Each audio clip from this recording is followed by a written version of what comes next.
So this affidavit, this heavily redacted affidavit, confirms what we have suspected since this home raid on August 8th, that this was unprecedented, unnecessary, and unlawful. And they are investigating President Trump for 3 crimes that it is legally impossible that he committed, no matter what the evidence says in this affidavit or anywhere else. Number one, it is legally impossible for President Trump to have violated the Espionage Act for how he handled classified materials as the president, because the Supreme Court said in 1988 in Department of Navy versus Egan that he had the absolute constitutional power, separate from statutes and regulations and permission from bureaucrats who work for him, to declassify any way he wants. Number two, he had the absolute sole legal authority to make to determine whether presidential records are personal that belong to him or presidential records that go to the bureaucrats at the archives and then get sent back to his library.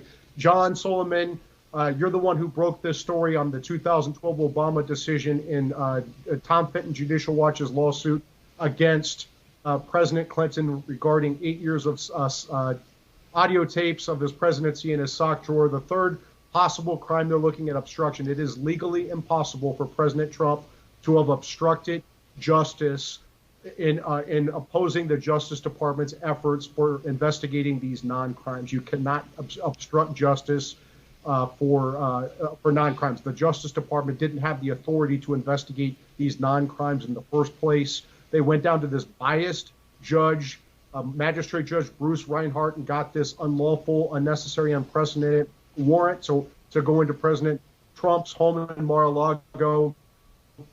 Attorney General Merrick Garland said that he deliberated for weeks. If he deliberated for weeks, he should have gone to the Justice Department's Office of Legal Counsel down the hallway from him and got a legal opinion. The reason he didn't, almost certainly, is because he knew that OLC would have said what I'm saying, which is President Trump did not violate any laws by having these declassified personal copies of these records at his home. There's so much misconduct in this case.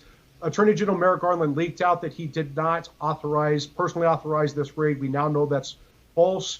They also leaked out that Trump had the nuclear documents, which is just absurd on its face. There's no Q-level documents either in the raid inventory that was released before or this affidavit.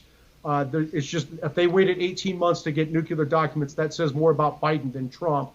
And and they also said that the Biden White House and President Biden did not know about this raid. As John reported, that's nonsense, because President Biden had to waive President Trump's assertion of executive privilege, which paved the way for this home raid. Deputy White House counsel to President Biden, Jonathan Sue, was heavily involved with this for several months.